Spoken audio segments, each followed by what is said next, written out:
eh, podríamos partir hablando de su inicio como en la militancia política. ¿Cómo se origina? ¿Es más o menos en qué año? ¿Qué edad tenía usted? ¿Qué lo motivó? Eh, Mira, yo empiezo a participar en política alrededor de los 14 años más o menos, Ujú. lo cual en esa época era bastante común. Eh, es muy distinto a como es hoy día, o como ha sido en los últimos 30 años más o menos. Ujú. En esa época era un país bastante politizado, ¿no? Tanto desde la izquierda, centro, derecha, digamos, era un país bastante politizado no solamente en términos de movilizaciones, sino que en términos también, en términos ideológicos, en términos de conocimiento, en términos de saber, en términos de manejarse mucho políticamente, ¿no? De estar muy al día de lo que sucedía, pero además también de preocuparse de leer. Se sabía mucho de política. Ujú. Entonces no era infrecuente que uno pudiera participar en política y además militar en una organización política. Y en mi caso, no proviniendo de una familia política, para nada, ni menos aún de izquierda, yo no vengo de una familia política partidista, ni de izquierda tampoco, al contrario, mi familia directa es una familia apartidista, apolítica y de clase media y además, si no de derecha, al menos, no sé, de centro, lo que hoy día se podría llamar tal vez, no sé, la concertación, una cosa así, socialdemócrata. Claro. Mi viejo era radical, Mm. mi abuelo también, no sé. Pero entre comillas, una familia de clase media chilena, de esa época, porque hoy día todo el mundo quiere ser clase media en Chile hoy día. Sí. Pero bueno, un poco para caracterizar lo que era en esa época, para que más o menos ustedes se ubiquen, digamos. Yo no tenía ninguna vinculación política militante para nada. Pero yo estudié en el liceo público, Liceo Eduardo Labarra, que sí tenía una tradición militante importante. Bueno, ahí estudió Salvador Allende, ahí estudió mi viejo también, y mi amigo estudiaban ahí. Y claro, ahí había muchos comunistas. El rector era comunista, el inspector general era comunista, los inspectores eran comunistas, muchos profesores eran comunistas, mis compañeros eran comunistas, o de otros partidos de izquierda. Y digo partidos y juventud de izquierda porque también eran militantes, ¿no? Mm. Porque en esa época la actividad estudiantil era política también, La ¿no? No federación, el como centro de ahora. estudiantes. Claro, todo. Todas las elecciones de centro de estudiantes eran políticas, ¿no? No como ahora, digamos, ¿no? O como ha sido en los últimos tiempos. Y tú ibas a elecciones y las elecciones se organizaban en torno a juventudes políticas, ¿no? Entonces tú votabas, tu voto era por una organización política o por un programa político determinado que estaba además, las campañas estaban dirigidas más por las juventudes políticas, por los partidos políticos, ¿no? Era así. Ujú. Y claro, en mi curso estaban mis amigos, el curso había muchos comunistas y por supuesto, entonces, claro, yo también ahí me acerqué a ellos o ellos se acercaron a mí, era un proceso biforme en realidad. Y pronto comencé a militar ahí en las juventudes comunistas.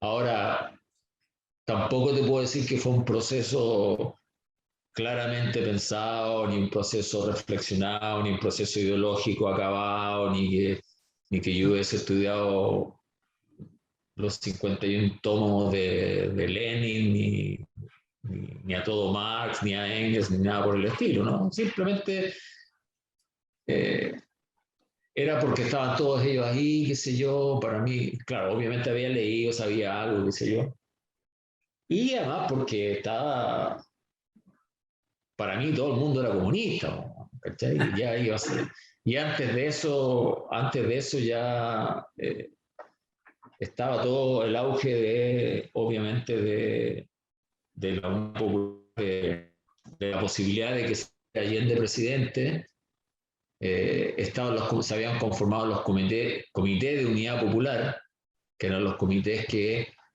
se habían establecido por luchar por la presidencia de Allende.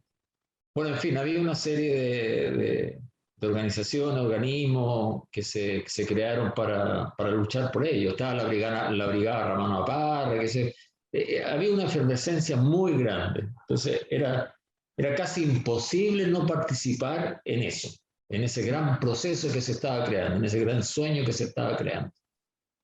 Entonces yo fui simplemente uno de tantos millones que se incorporaron a esta cosa. O sea, no fue no fue más que eso realmente, ¿no? Y de esa manera me incorporé a la Juventud Comunista, cosa que en mi familia obviamente produjo un gran escándalo, ¿no? Y de ahí vino toda el comienzo de esta épica que significó pertenecer a la Juventud Comunista, con todo el ritual que eso implicaba, ¿no? Implicaba ser parte de una organización multitudinaria que era en esa época, éramos miles aquí en Valparaíso, y el ritual de pertenecer a una organización que tenía una serie de ceremonias, formas de ser, formas de estar, de, formas de comportamiento, Ritos. formas de desplazarse en el tiempo, ¿no? Ritos, símbolos, incluía la amaranta, la camisa que uno tenía, ¿no? Que llevaba con mucho orgullo, que era una camisa amaranta, por eso se llamaba la amaranta, ¿no? Que uno llevaba a todas las marchas, a todas partes donde iba, andaba con ella en la calle siempre, ¿no? Era una señal un símbolo de orgullo andar con ella, ¿no? Así al día mismo. ¿Cómo los pilló el 11 de septiembre? Mira, la verdad que nosotros sabíamos muy bien que el golpe era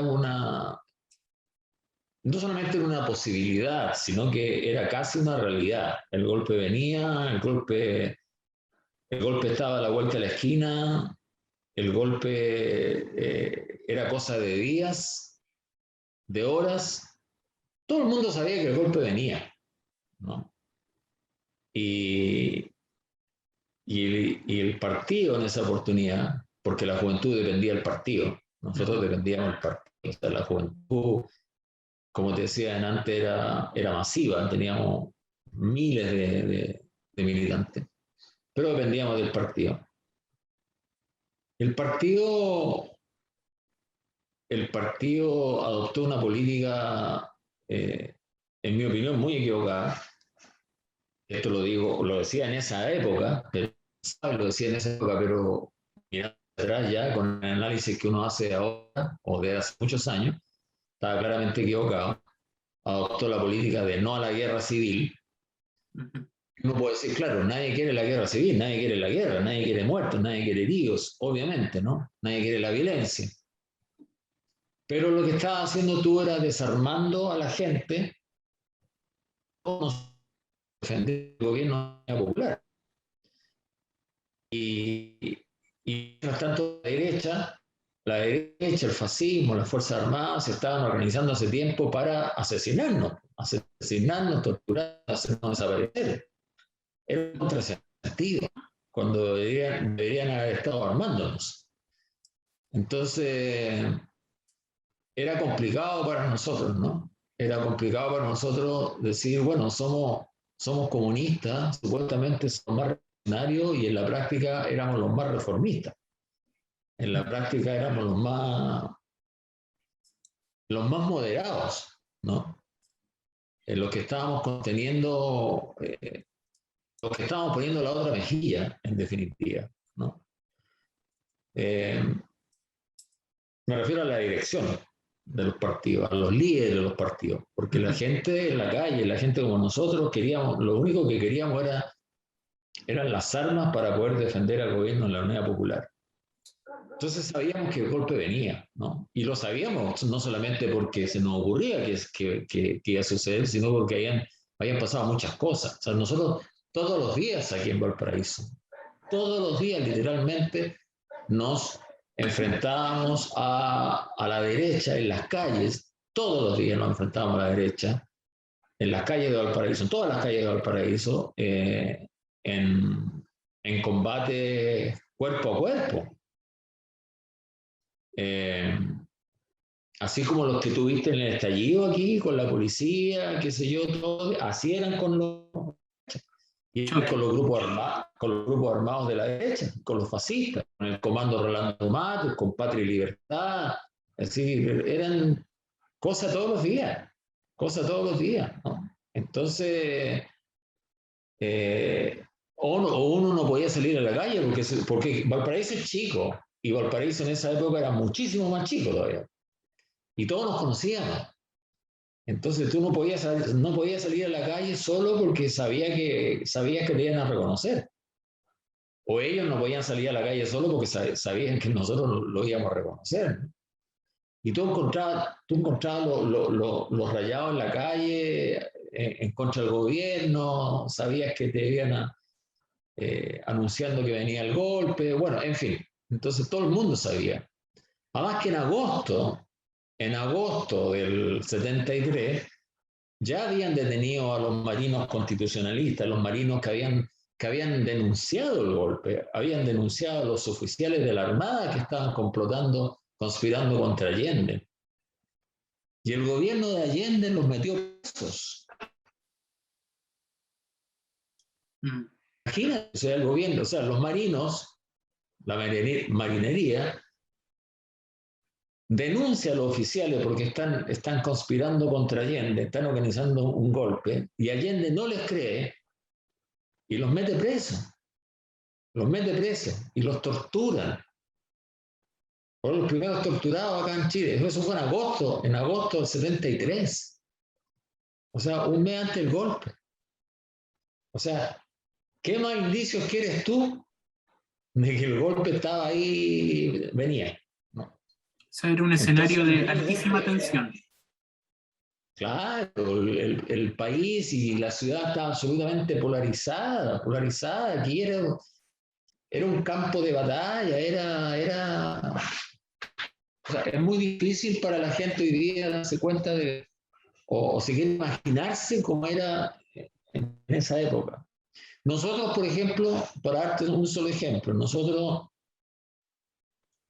en la juventud, en la J, nosotros organizábamos, y creo que lo decíamos en el libro, en algunos testimonios, nosotros organizábamos bueno, dos cosas, organizábamos salidas de la brigada y rayábamos toda la provincia, en esa época era provincia, no era región. Salíamos a Belloto, Quilpué, Villa Alemana, Valparaíso, bueno, en fin, diferentes partes. Salíamos a rayar en la noche. Y a nosotros nos disparaban. A pesar de lo que dice la prensa, los medios de comunicación, lo que se dice siempre que la brigada Ramón Parra era una brigada de choque, una brigada paramilitar, mentira. Todo eso es falso, todo eso es mentira. La brigada Ramón Parra era simplemente una brigada para pintar, para rayar, para pintar murales, para rayar propaganda. Nunca fue más que eso. Nunca. Jamás. ¿Ya? Y a lo más, a veces salía con gente para protegerla. Y la brigada siempre nosotros éramos atacados, porque yo era de la brigada también, había varias brigadas, ¿no? Había brigadas por comunas o había una brigada central, una brigada regional. Y éramos atacados a balazos por los demócratas cristianos, por la derecha. Los demócratas cristianos también estaban armados. También, absolutamente armados. Y nos atacaban también. Todo esto antes del golpe, ¿no? Antes del golpe. Bueno, en ese tiempo la derecha y los demócratas cristianos eran coalición. Claro. Para la elección parlamentaria del 73, ellos formaron la CODE, la Confederación Democrática. Ahí formalmente se coalicionaron para conformar la CODE. Perdieron. Ahí Allende ganó la elección. Sí. Sacó más votos que cuando se presentó presidente. Pero bueno, entonces eso sucede, ¿no? Sucede, por ejemplo, cuando en octubre, para el paro de los camiones, por ejemplo, el paro de los transportistas, que se ubicaron allá en Reñaca, que está claro después, nosotros lo sabíamos en esa época, pero después quedó clarísimo con todos los documentos de la CIA, con todos los documentos del Departamento de Estado, y por las mismas declaraciones de los empresarios, que fue financiado, organizado por la CIA, y por ello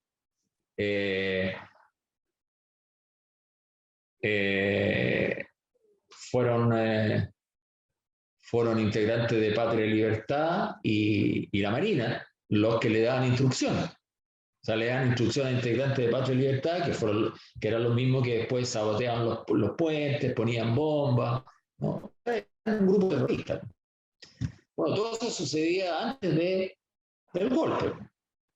Después de todo este preámbulo de los días anteriores al golpe, de cómo los pilla, las contradicciones, esta especie de hervidero también que era la sociedad chilena en esos tiempos, ¿qué lo lleva a usted ante la debacle y el derrocamiento del gobierno de Allende, de la Unidad Popular, a salir ese día a la afuera de su edificio, toparse con sus vecinos, esto lo relata en el libro, celebrando las camionetas de los militares bajando por Playa Ancha?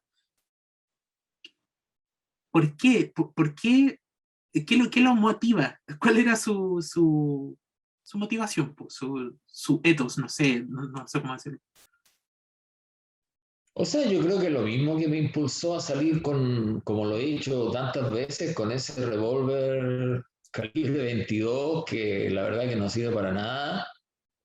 Ese día tratando de enfrentarse con todas las Fuerzas Armadas de Chile, lo cual es una gran locura, por cierto, para cualquiera.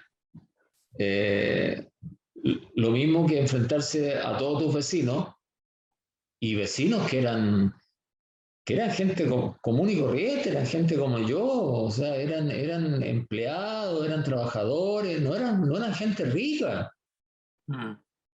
Era un chileno común y corriente nomás. Cuando usted sale con el revólver, es el 11 mismo. Claro. Cuando me entero del golpe. Ya. Cuando me entero del golpe, en la mañana, sí. O sea, usted no planificó nada. No, nada. Fue un impulso. Fue un impulso al escuchar lo que pasaba en Allende, al escuchar el golpe, al escuchar los himnos militares en la radio, porque inmediatamente comenzaron a tocar los himnos militares en cadena radial. Entonces lo único que yo pensé, no, yo me tengo que salir de acá, y salí con eso y hacia afuera para poder ir a los lugares que uno tenía designados para juntarse en el caso de que pasara algo. Me encuentro con que no voy a salir a ninguna parte porque ya está todo rodeado. Está todo rodeado de militares. ¿Y de quién era la pistola, el revólver? Mía. ¿Se la había dado el partido o usted la compró personalmente? No, yo me la había conseguido. No, el partido nada. No, nada. Pero aún así Entonces, le dijo un lugar donde tenía que estar en caso de, o era por, claro, ya. claro, sí, sí, sí, sí, sí. Pero nadie pudo ir a esas partes, pues, nadie. Si nadie podía moverse, si estaba todo rodeado. Y además, cualquier lugar donde tú quisieses moverte, inmediatamente te controlaban o dónde ibas, por qué ibas a tal parte, etcétera, etcétera, ¿no? Y como te digo, todo el mundo te conocía, entonces no, no.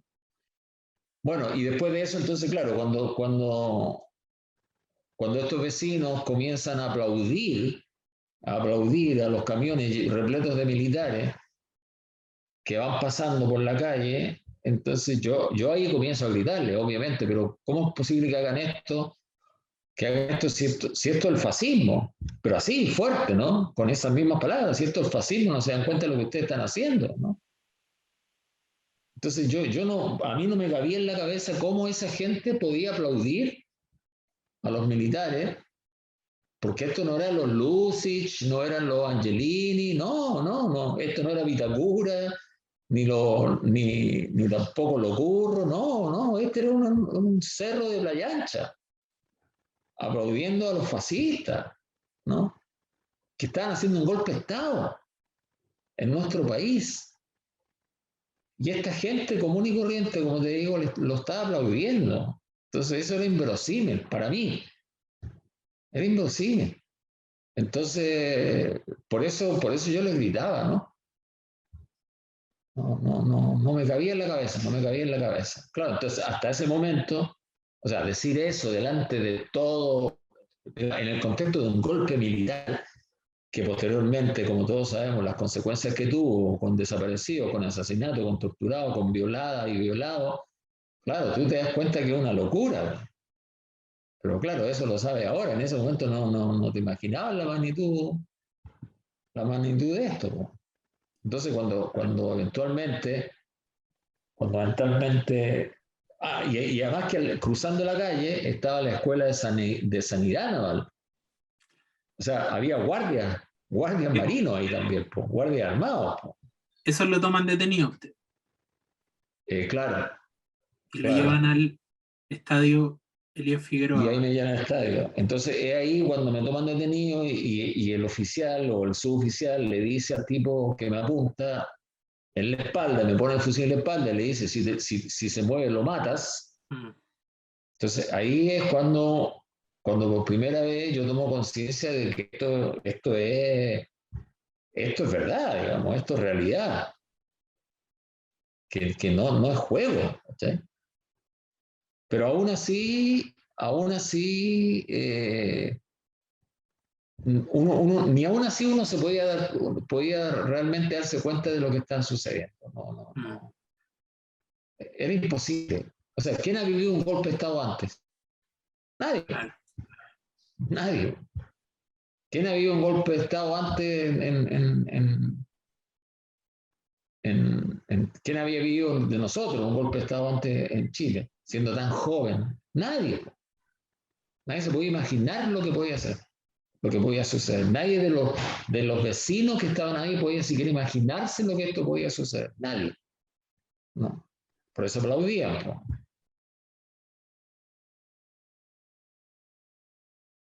Estamos trabajando en un documento en Drive donde pusimos todos los puntos de resistencia que hemos detectado.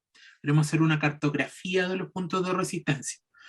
Y ¿Ya? al parecer, el día 14 fue como bien trascendental, ¿Ya?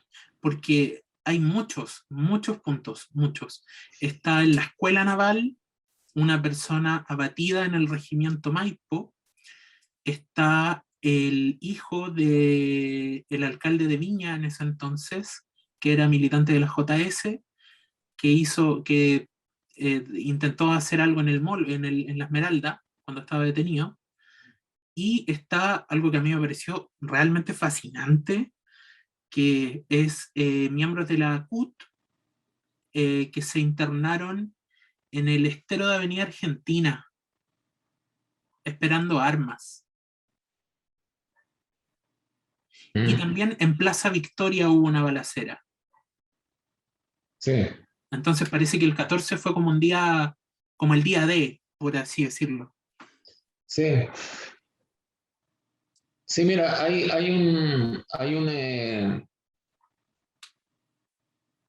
o sea, a mí me parece que sí. Ahora ahí hay informaciones bastante imprecisas. Hay un informe especial, el programa Informe Especial de Santiago Pavlovich, Ujú.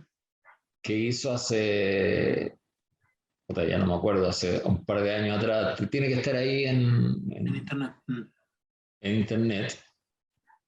Ahí también hay entrevista con varios marinos. De hecho, ahí también está Jorge Arancibia, el convencional ahora, El convencional.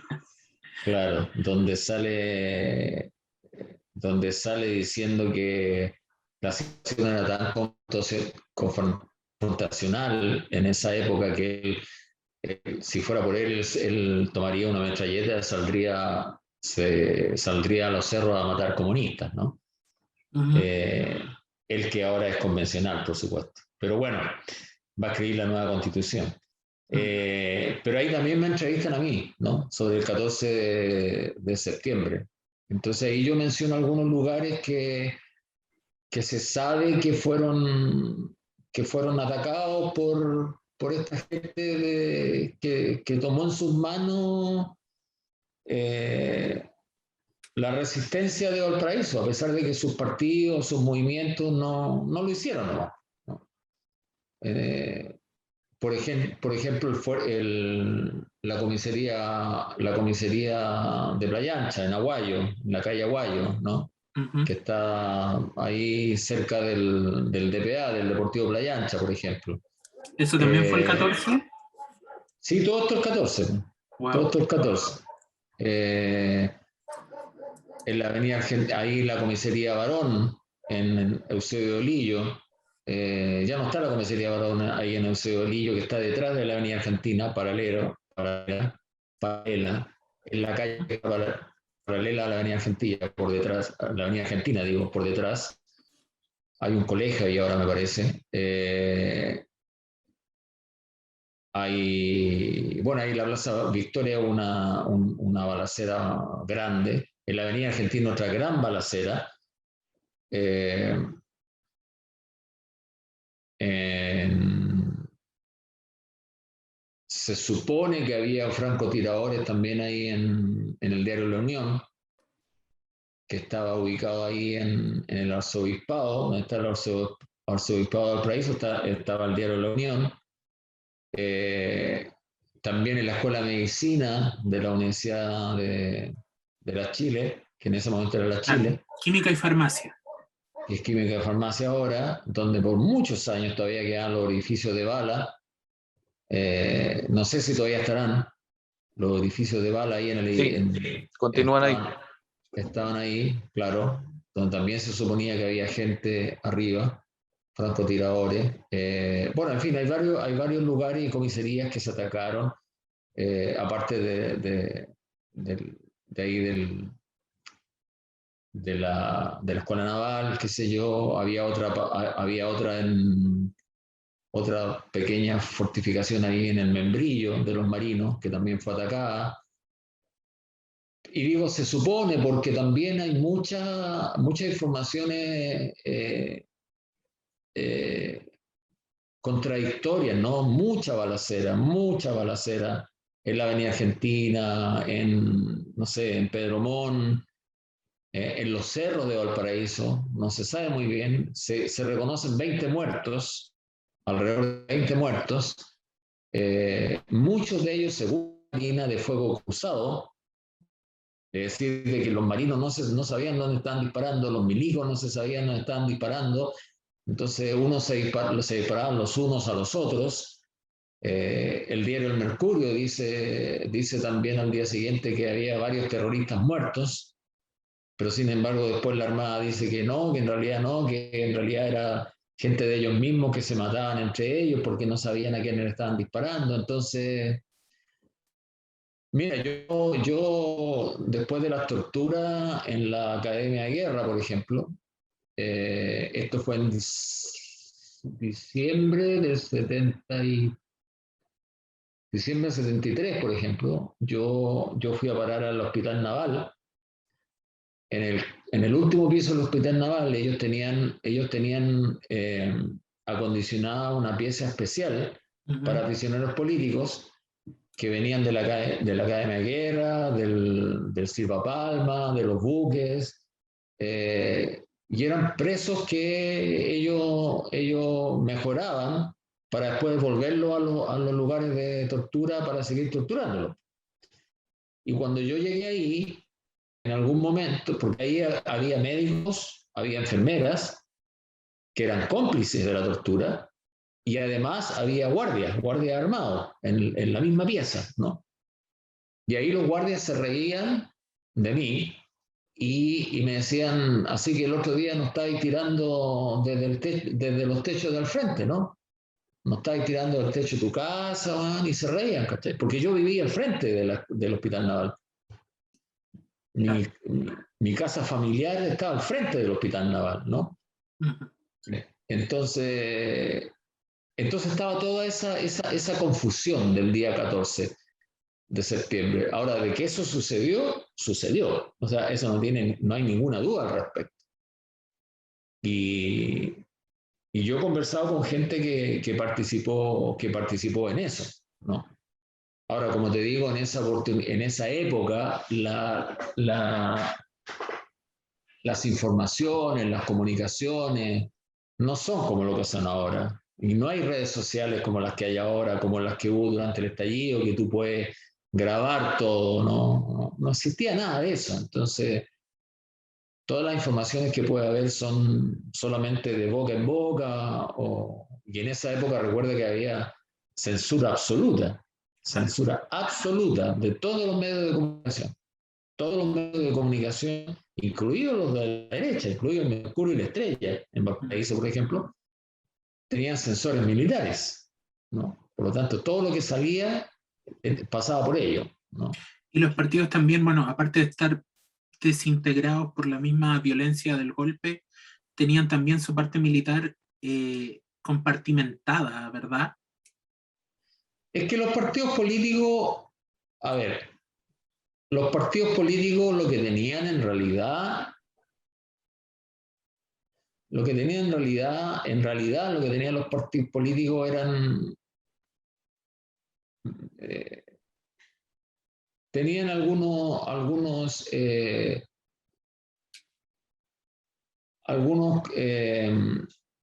componentes de autodefensa, ¿no? Equipos de autodefensa que eran para proteger a los dirigentes, para proteger a la sede de los partidos políticos, ese tipo de cosas, ¿no? Había algunos, no sé, por el Partido Socialista tenía lo que siempre se llamaron los helenos, que era el Ejército de Liberación Nacional, que en algún momento en su época pudo haber tenido un aparato armado, tal vez. El Partido Comunista también en su época, en los años 60, preparó gente de la Unión Soviética como tanquistas, como ese tipo de cosas, ¿sí? Claro. Pero era gente absolutamente separada de los partidos políticos, no había una política militar de parte de... Pero ellos no eran cuadros militares del partido. No, para nada. No, para nada. No, para nada. Para nada. Eso Aun vino cuando mucho los mandaban a después. formar afuera.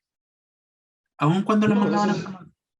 Por eso te digo, en el Partido Comunista solamente en los años, por ahí por los años 60, un grupo muy pequeño de gente fue a formarse militarmente como con cierta preparación militar en guerra convencional. Yeah. No tiene nada que ver con lo que se hizo después durante la dictadura, que ahí sí que se formó gente afuera. Ahí sí que se formó gente afuera en términos ya, se formaron oficiales, como también se hicieron muchos cursos paramilitares. Pero eso fue durante la dictadura, ¿no? Antes no había nada, o prácticamente nada. Y el MIR, que decía que era un partido revolucionario y con armas y con estructuras militares, que se tampoco, no tenía nada, absolutamente nada. No, nada.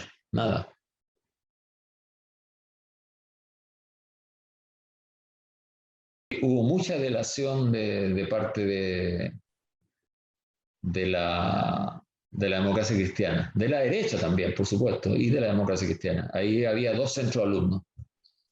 Estaba el de izquierda, presidida por los socialistas, y el demócrata cristiano.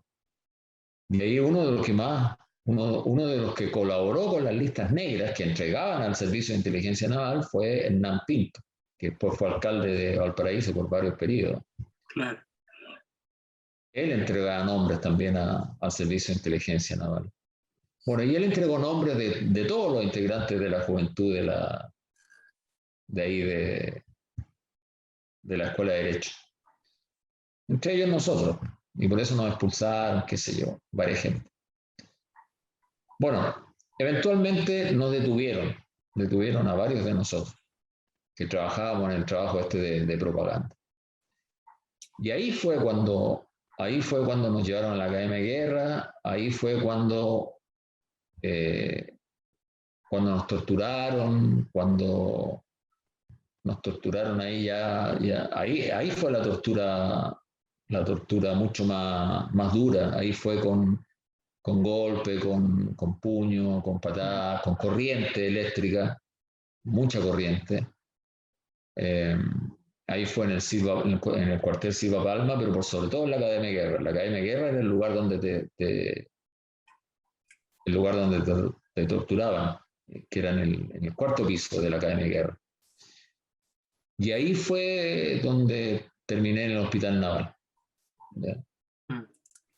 Y después del Hospital Naval, yo estuve ahí yo no sé cómo llegué al Hospital Naval, la verdad. Por lo que pude reconstruir con algunos testimonios, algunos retazos de recuerdo, con algunos fragmentos de recuerdo, aparentemente después de una sesión de tortura en la Academia de Guerra, aparentemente me desmayé y algo recuerdo, o alguien me dijo que me transportaron en una especie de frazada, porque nos tenían encapuchados. Claro. Había una sala grande donde mantenían a mucha gente encapuchada. Y bueno, había gritos todo el día y toda la noche. Todo el día y toda la noche. Pero te sacaban de ahí y te iban a interrogar a unos cubículos, en unas salas más pequeñas, que eran de madera, ¿no? O por lo menos eso es lo que uno captaba, porque tú no veías nada más que los zapatos, los pies de los torturadores, no. Y sentías los golpes nomás, y la corriente. Bueno, pero algo recuerdo yo, o me contaron, de estar bajando la escala, de estas escalas que eran de mármol, o algo parecido al mármol, desde el cuarto piso hasta eso me acuerdo más, ¿no? Estar bajando, aparentemente desmayado, no recuerdo más. Y después recuerdo estar en un pasillo muy oscuro, que aparentemente era el sótano del Hospital Naval, aparentemente.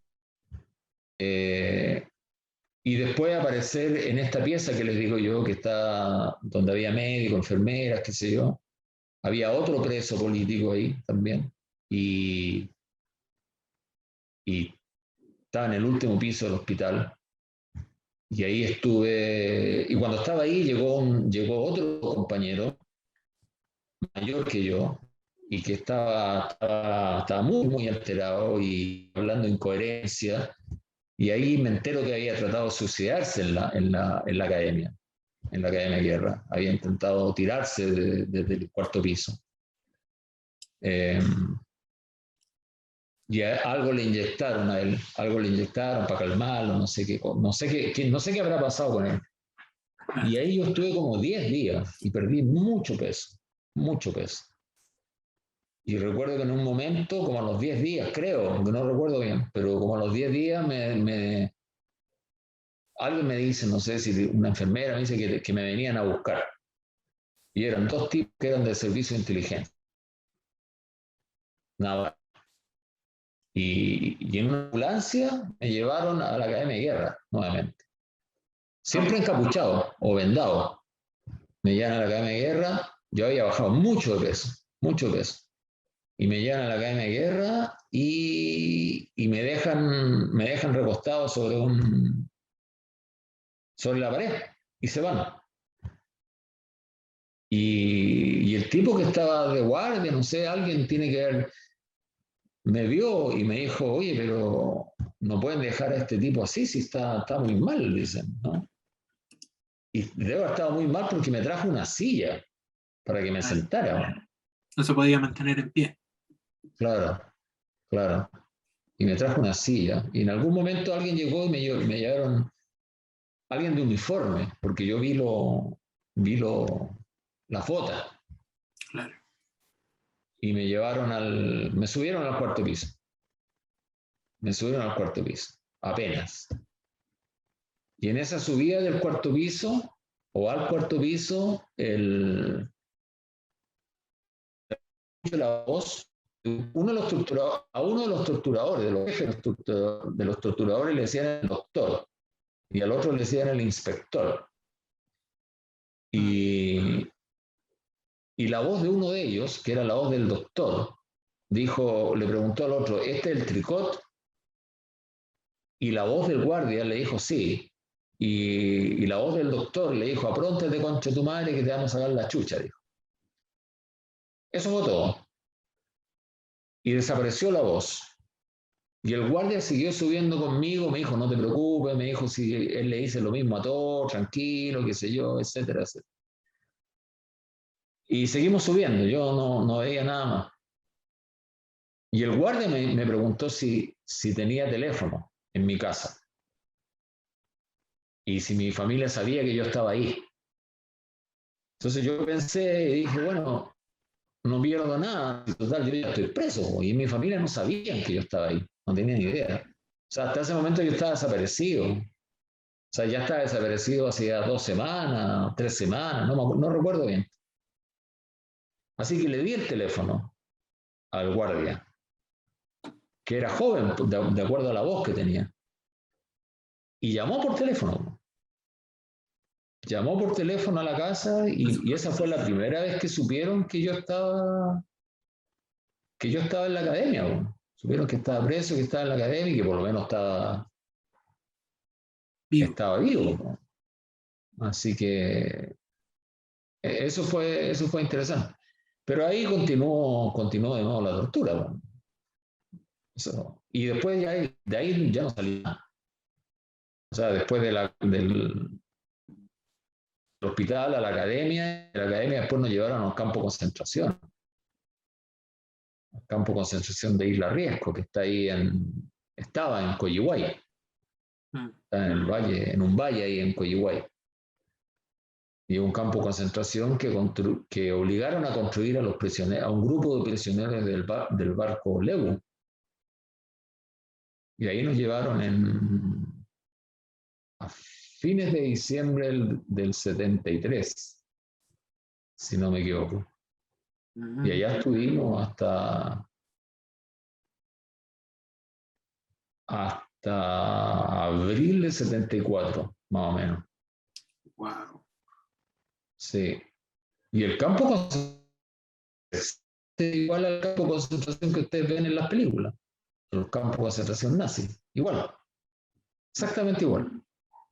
Tenía cabañas en forma de U, tenía alambre de púa, tenía un campo minado alrededor, tenía las torres de vigilancia. Exactamente igual. Y era resguardado por los infantes marinas. O sea, por la Armada. Era exactamente igual. Exactamente igual. Y se cerró simplemente porque ya en abril, mayo comenzaban las lluvias y las nevadas, entonces pues ya no se podía ingresar al campo, entonces no se podían llevar alimentos, ese tipo de cosas. Por eso se cerró.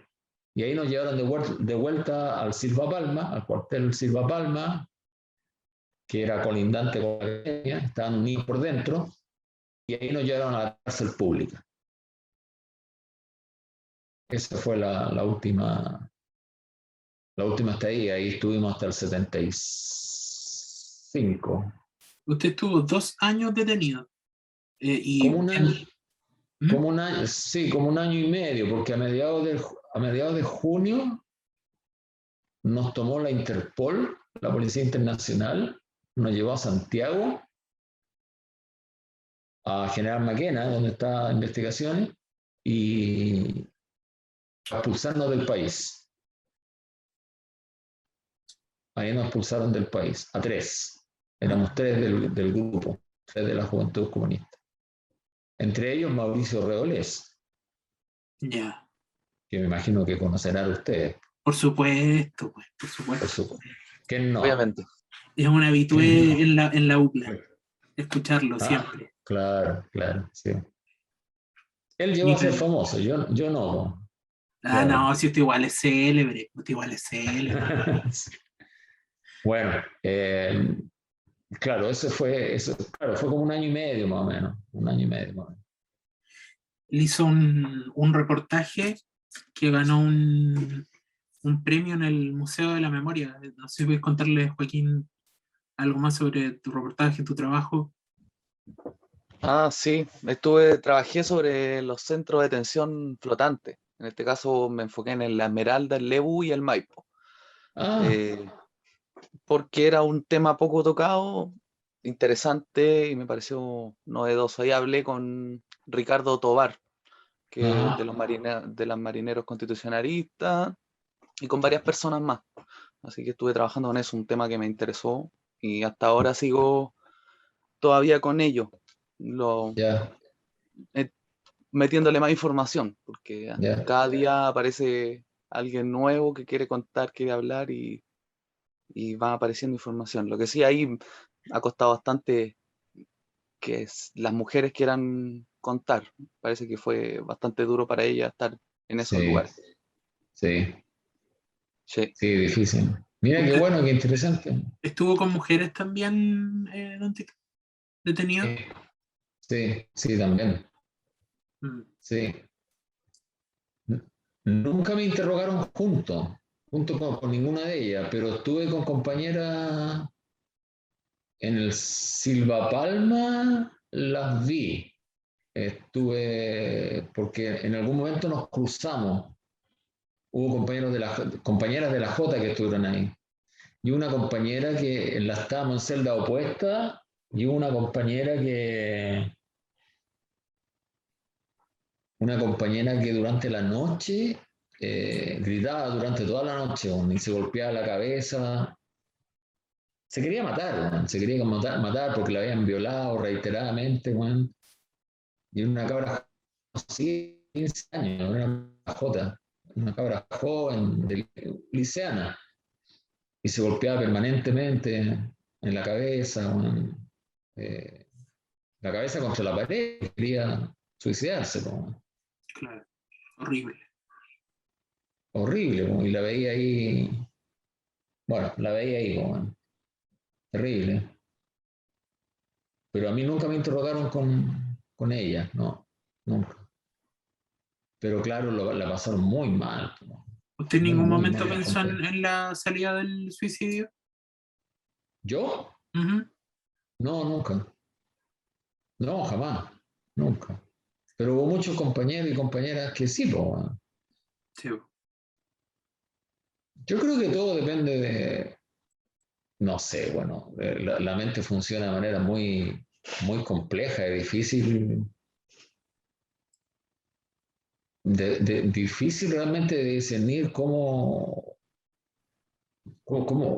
qué pasa con la gente, po. Sí. Uno Todo siempre es dice, no, diferente. yo jamás lo haría, otro dice, pero no sabéis, po, weón. Lo mismo que cuando la gente habla, po, ¿cachai? Mm. Yo conozco el caso de un compañero aquí en Valpo, un compañero que lo torturaron salvajemente y él nunca reconoció ser él. ¿Sí? O sea, no es que no haya reconocido nada, ni militancia, ni a otro, no, no reconoció ser él. ¿Cachai? Y habían detenido a su compañera, su compañera, a su polola, a su novia en esa época, y estaba ahí. Y ella le decía, oye, por favor, di que eres tú, para que no te golpeen más. Y él decía, no, ¿quién eres tú? Decía yo, no te conozco, yo no soy quien dicen. Y él era un dirigente, ¿cachai? Y era unos chiquititos, así, si yo lo conozco, lo conocía. Y lo soltaron, pues. Salió libre. Porque no podían creer que una persona pudiera aguantar tanto y que no reconociera ser él mismo, ¿cachai? Es inconcebible, ¿cachai? Pero hay gente así, pues, y otra gente que, no sé, que puede ser muy grande, tremendo revolucionario, que puede ser, no sé, pues, personal trainer a lo mejor, no sé, y bueno, no aguanta nomás, pues. No, no, No, no, nadie sabe, hay que tener Todos los nadie sabe. cuerpos y bastante. mente reaccionan distintos. Todo el mundo reacciona distinto. No, Sí. no, no se puede decir. Y nadie puede decir cómo va a reaccionar ante la tortura. Oiga, Y ¿y además que, qué le pasa a usted con ¿ah? esto? A razón de esto, ¿qué le pasa a usted con esos casos donde la gente, a raíz de las torturas, se transformó en delatora? Es que esa es otra cosa. O sea, esa gente para mí no tiene perdón. No tiene perdón. O sea, realmente no. Una cosa, como te digo, puta, es hablar, es decir cosas, es reconocer cosas, porque, puta, la tortura es terrible, ¿cachai? Y, y está comprobado además que, que una persona, por muy bien entrenada que esté, no te aguanta más de, no sé, 48 horas, ¿cachai? Más o menos, promedio, puede ser más, puede ser menos, qué sé yo, Claro. dependiendo de las torturas que te hagan también, pues. Mm. Pero, y por eso entonces, y por eso son 48 horas las que tiene más o menos el resto de la gente, el resto de tu estructura para poder escapar, po, para poder deshacerte lo que te tengas que deshacer, qué sé yo. Ese es más o menos el espacio-tiempo que tiene. Pero una cosa es eso, que algo tienes que decir, y lo otro es delatar, po, o sea, convertirte en un agente, en torturador, en un asesino, en...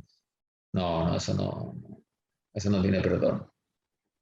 Eso es otra cosa. Claro, Convertirte en uno de ellos, no, eso para mí no tiene, eso es totalmente distinto.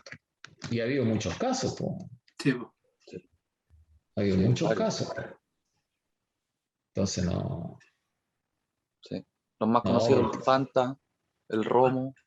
el Fanta, el Romo, la niña esta, ¿cómo se llama? Bueno, la flaca Alejandra, Sí. la luz, ¿cómo se llama la luz? ¿Arévalo? No, no, No. se me olvidó el nombre. Bueno, Yo me acuerdo de y que esos tres incluso, también. Romo, el ah, Fanta y la Flaca. Yo me acuerdo de esos tres. sí, no, pero hay otra que era socialista, creo, que incluso llegaron a ser pareja o a casarse Sí, con sus torturadores, con gente de la Oh, CNI, qué sé yo, no, no, sí, peor que no. síndrome de Estocolmo. Claro, claro. No, Brígido. eso no. Eso ya es otra cosa muy distinta, muy sí. diferente. Ahí tú que estudiaste los buques, ahí sucedió algo interesante para que veas tú que uno puede hacer cosas que de repente no tienen mucho sentido para gente que no entiende lo que es ser político, lo que no entiende el resistir, el entregarse, el ser consecuente de repente, ¿no?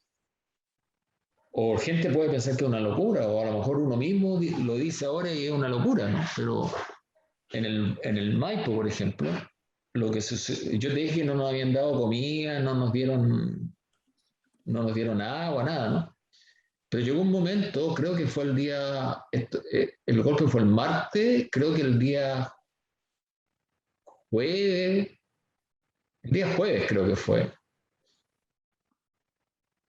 o el día viernes en la mañana, no recuerdo, pero empezaron a llamar gente, no por nombre, porque no tenían ni idea de quién estaba ahí, éramos muchos, muchos.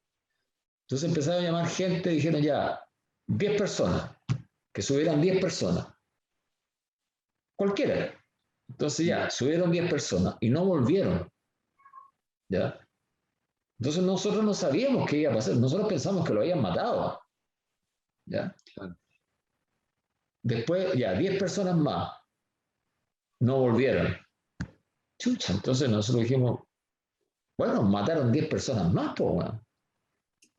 Entonces nosotros tomamos la decisión, nosotros ya nos habíamos juntado 10 comunistas, entre ellos el secretario regional de la Juventud Comunista, Juan Orellana, y nos dijimos ya, si llaman 10 más, vamos a subir nosotros 10, en medio de nosotros va a ir Juan, que es el secretario regional, nosotros le vamos a proteger, 4 van a ir adelante, va a ir Juan, qué sé yo, no sé, 5 vamos a ir atrás o como sea ya, y vamos a llegar arriba, lo más rápido posible todos, qué sé yo, vamos a ver lo que pasa, si es que van a tratar de matar, nosotros le vamos a tratar de quitarle las armas, qué sé yo, y nos vamos a defender y aquí matamos a los que podamos matar y ya, y punto. ¿Cachai? Eso es lo que íbamos a hacer nosotros. Lo cual es obviamente una locura porque nos iban a matar igual, ¿cachai? Pensándolo ahora, sí. Es una locura pensándolo ahora, ¿cachai? Pero nosotros jamás pensamos en que nos podían matar. O sea, sabíamos que nos podían matar, pero nunca pensamos en el riesgo ni en que no nos importó. Para nosotros simplemente era una forma de salvarnos nomás, ¿no? Claro. Y no morir como perros nomás. Sí. Bueno, llegamos arriba, a la cubierta del barco, y estaban los milicos armados, y nosotros muy calmados, pero tensos, esperando qué hacer. Y los tipos nos estaban llamando para comer. Era para comer, era para darnos un plato de... Era una cuestión asquerosa, era como una mazamorra de fideo, una cosa así, no era nada más que eso. Y la razón por la cual no se volvía era porque cuando uno salía, las 10 personas salíamos, en vez de devolvernos a la bodega, nos pasaban a otra bodega. Yeah. Por esa razón la gente no volvía. ¿Cachai? Sí. Pero claro, nosotros no sabíamos eso. Nosotros íbamos dispuestos a morir nomás, o sea, a morir nomás. Pero eso fue en el buque Maipo. Eso fue en Maipo. Cosas que no se saben. Y después, creo que fue el día siguiente, no sé, antes que nos liberaran, también pues llamaron gente, como no habían detenido a mí me detuvieron solo, pero en el estadio lo habían ido por grupos, ¿no? Por turnos, por fábricas. Sí. Habían detenido a la gente de las Habas, la gente de la KPD, del Belloto, estudiantes de la Santa María, en fin, por grupos. Y yo salí junto con Juan Orellana, el secretario general de la Jota, y junto con el grupo las Habas, creo que fue. Las Habas, sí. Y él se equivocó, porque le preguntaron, ¿y usted de dónde? Las Habas. KPD, dijo, creo que dijo KPD, y KPD ya había salido ya. Entonces él se equivocó. Dijo KPD. Dijo, no, la Habas, dijo. Pero no sabían quién era, no sabían quién era él. tampoco sabían quién era yo. Si no sabían no sabían quiénes éramos, no tenían ni idea. No había lista ahí, era como No, detener por nada, detener. nada, nada, sí, nada. Así que salimos ahí casi todo. El buque Maipo zarpó el sábado El 15, zarpó 15, sí, sí, con 120 y tantas personas nomás. sí, Mira, era tan absurdo que no sabían quién eran, que ahí zarpó un amigo mío, un conocido, que era de Playa Ancha también, que era demócrata cristiano, era medio de derecha, demócrata cristiano, anti-Allende, un estudiante de Derecho. Se lo llevaron a Pisagua, ¿sí? sí, Absurdo, no sabían quién era. sí. Ahí me Entonces, contaron que cuando zarpó incluso algunos desaparecieron. No sé, nunca pude comprobar bien eso, así que no lo incluí porque decían, no sé, éramos 120 y llegamos 110. claro, no, no tengo claro. Pero ahí se Sí, fue el suegro de mi polola de esa época, se lo llevaron a Pisagua, a otro compañero amigo, Chilote, se lo llevaron a Pisagua, a otro amigo también a Pisagua, y a este amigo, como te digo, que era demócrata cristiano también, se lo llevaron a Pisagua. No, a varios. Fueron como 120 más o menos. sí, sí, era más o menos eso lo que también tenía claro. Sí. Bueno, Juan Orellano está desaparecido. Lo mataron. Lo mataron, lo enterraron en la Cuesta Barriga. Era miembro de la primera dirección clandestina del Partido Comunista que desaparecieron, Mm, de las tres que desaparecieron ahí en claro. el año 76 y en esos años, Sí, lamentablemente.